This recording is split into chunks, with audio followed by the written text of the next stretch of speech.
waayahay waxaan rabaa inaan sidoo kale hadda u yeero nin dhalinyaro ah oo reer Minnesota ah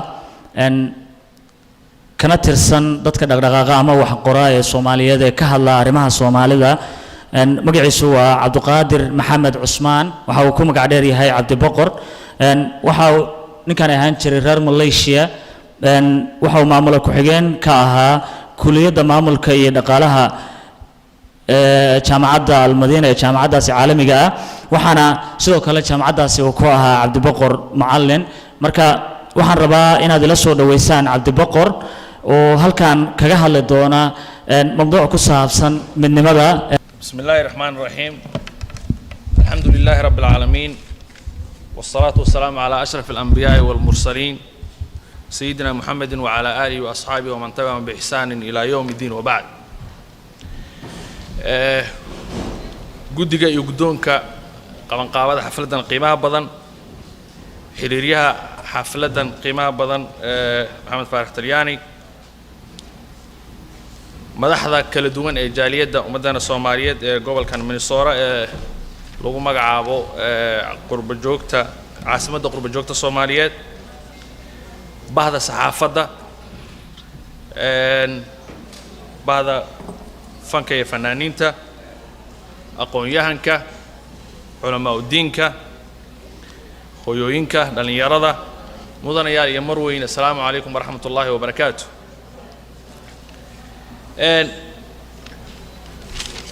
carabta waxay leedahay xikmad marka laga hadlayo midnimada iyo muhiimadda ay leedahay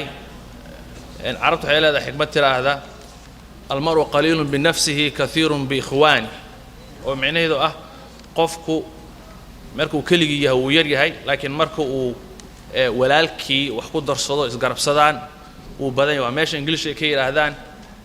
hands work well together ama gacma Soomaali sidii tiraahdo wada jir bay wax ku gooyaan midnimada waa waxa asalka u ah dad inay horumar gaaraan culimada ka hadasha waxaan la yiraahdo good governance-ga waxay yiraahdaan ummad horumarka ay gaarto waxa lagu qiimeeyaa hadba midnimada ay leedahay iyo wada jirka ka dhaxeeya dib u dhaceedana waxa lagu qiimeeyaa hadba tafaraaruqa iyo midnimo la'aanta ummadaas ee ka jira quraanka marka u fiirso maadaama dad muslimiin aan nahay markuu midnimada ka hadlaya ayado fara badan uga hadlaya waxa kamid ah wa'tasimu bihablillahi jamii'an ayadan dhahaysa wala tafarraqu oo micnaheedu yahay gacmaha isqabsada oo ha kala tagina waxa kamid ah ayad kale ayadana dhahaysa ولا تنازعوا فتفشلوا sida la suraya hadoodinina oo ha kala tagtaginina maxaa yeelay hadii aad sameysaan waad fashilmaysaan ayadka ayadoo noolaga digayo tafaraaruq iyo midnimo la'aanta xumaanta ay leedahay ilaahay wuxuu yiri wala takunu kalladina tafarraqu wakhtalafu marka ummad hadii ay rabtay inay midnimo gaarto waxa asal u ah inay horta si horumar u gaarto waa inay midnimo hesho waxaan wax ku soo bartay oo qaybtayda hore heerka jaamacadeed iyo post graduate-kii waxaan ku soo qaatay wadan la yiraahdo Pakistan khaasatan magaalada weyn ganacsiga la yiraahdo Karachi wadankaas ninkii madaxda u ahaa ama ninkii aasaasayba la yiraahdo the founding father of Pakistan waxa la yiraahdo waxa la dhihi jiray Maxamed Ali Janah ninka markuu ummadiisa dhibanayay saddex arrin oo kaliya uga dardaarmay wuxuu uga dardaarmay wax la yiraahdo faith discipline and unity maxaa ummad hadii ay discipline leedahay kala dambeyn oo yaa madax noo ah qofkaana madax noo ah qofka laga dambeeyo tafaraaruqa yaraanay hadii ummadda ay faith ama iimaan leedahana waa ummad marjici meel u noqoto leh midnimadana hadda uma noqonayso ummad loo soo dusameyna Pakistan waxay kaga dambeeyay oo meeshan baraha jaamacadeed iyo maamulka xigeenka kulliyada ka ahaa waa wadanka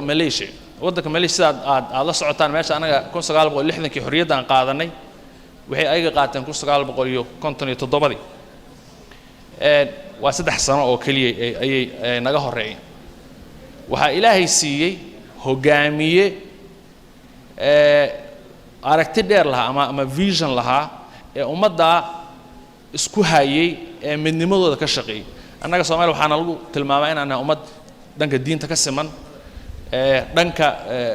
culture ka madaqan ka siman luqadda ka siman waxyaalo fara badan ummad ay ka sinaan kartaba ka siman oo waxaan la matala in la minda ummadda dalka Japan oo kale dalka Malaysia waa ummad inta aan ka sinayn waa dad wixii ka kooban saddex qowmiyadood qowmiyadda ugu badan wadanka oo la yiraahdo Malay oo boqolkiiba 60 oo muslim ah qowmiyad ku soo xigta oo Chinese ka ah iyo qowmiyad kale oo Indiana ama khaasatan ka yimaado gobolkan la yiraahdo Tamil Nadu niman la yiraahdo Tamil oo Hindi dadku ugu madmadow marka luqaddu ku kala duwan yihiin oo Malay oo Malay ku hadlaan iyo Mandarin oo Chinese ku hadlaan iyo Tamil oo kuwa Hindiga ay ku hadlaan ay kala wataan waa dhanka luqadii dhanka diinta ay ku kala duwan yihiin oo Malay waa dad muslimiina Chinese kana waa Christian iyo Buddhist waxba isugu jiraan Hindigana waa dad majuusiyiin oo nimankan maaragtay looda iyo dabka iyo wax walba wada caabudaan iyo geedaha iyo dhagaxda iyo wax la mid ayagoo haddana saa u kala duwan waxa dhan ay naga horeeyeen ay 3 sano oo kaliya tahay ilaahay wuxuu soo saaray hogaamiyaha caanka ee la yaqaano ee Dr. Mahathir Mohamad ay ilaahay u soo saaray maanta waxay ka horumarsan yihiin wadamo fara badan oo Yurub waxay leeyihiin tareenaha hawada maraya oo koronto ku shaqeeyo oo ciido aysan maaragtay wadaynin ay leeyihiin jaamacadahooda ammaankooda xagga dhismaha ciidanka xagga ganacsigooda dhaqaalahooda sigoo shal ku tiirsanaa dhanka agriculture-ka ama beeraha maanta waxay leeyihiin warshaday leeyihiin waxay soo saartaan baabuur markii 8meeyadii ayuu ninka Ilaahay u soo saaray waxeer waxa la gaaray Mahathir wadnaha laga qalo sida caadada ay tahay carabta aad ku aragteen Mayo Clinic badan lagu qalay meeshan ku dhintaan Afrikaanta badan Europe iyo meelahaas lagu qalaa asigoo prime minister ah oo wadankii madax ka ah Dr. Mahathir Mohamad waxa lagu qalay dalkiisa lagu qalay macnaha hair surgery wax sahlan ma aha waliba qof madaxa oo prime minister kii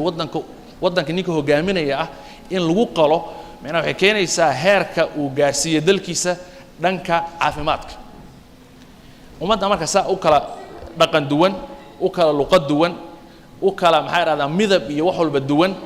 waxa ay horumarka ku gaareen oo maanta ay nabad la isku haleyn kara tahay oo barweeg ay billions of dollars ka helaan dalxiiska ee ummadda caalamka oo dhan la wada aadayo maadaama cimilada aad u fiican waa tropical season way roobkoodu waa iska joogto dhulku waa wada green waxa lagu gaaro horumarka marka waa midnimada iyo sida midnimada iska imaanayso waxa loo baahan yahay hogaamiye ummaddu ay ku daba fayshaa loo baahan yahay oo u la yimaada visionkii iyo aragtidii dheeray ummaddu marka way ku daba galaysaa Mahathir halku dhagiisa wuxuu ahaa waxa la yiraahdo Malaysia Bole oo ah Malaysia way sameyn kartaa ama Malaysia can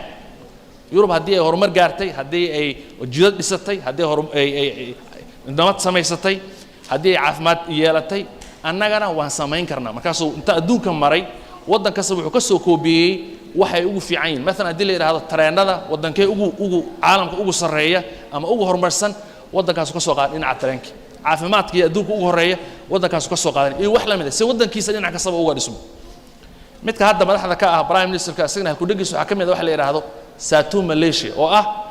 Malaysia one ah ama one Malaysia oo wada ummad kala dhaqana kala diina kala midaba kala jinsiyada waxaasoo ku soo koobaya marka ummaddu haddii la helo midnimo haddii la helo ummadda midnimadeedana loo helo hogaamiye ummadda alla ilaahay inta soo hor istaaga visionka ka gedi kara kuna hogaamin kara dhabna asiga ay ka tahay wax fara badan la gaari kara galmudug iyo galmudug diaspora forum waxa ayadana muhiim ah in la helo midnimada dabcan markaan galmudug ka hadlo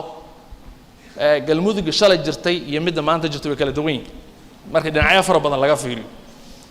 marka ummad ay wax meel ku midowdana si ummadoo dhan ay u dareemaan waxaan inay wax ka wada leeyihiin oo wax laga la aysan ahayn waa qasab ummadda in hada wixii laga wada gado waxaan wax u wada gaartaa marka u muujiso midnimo waxaan la wada leeyahay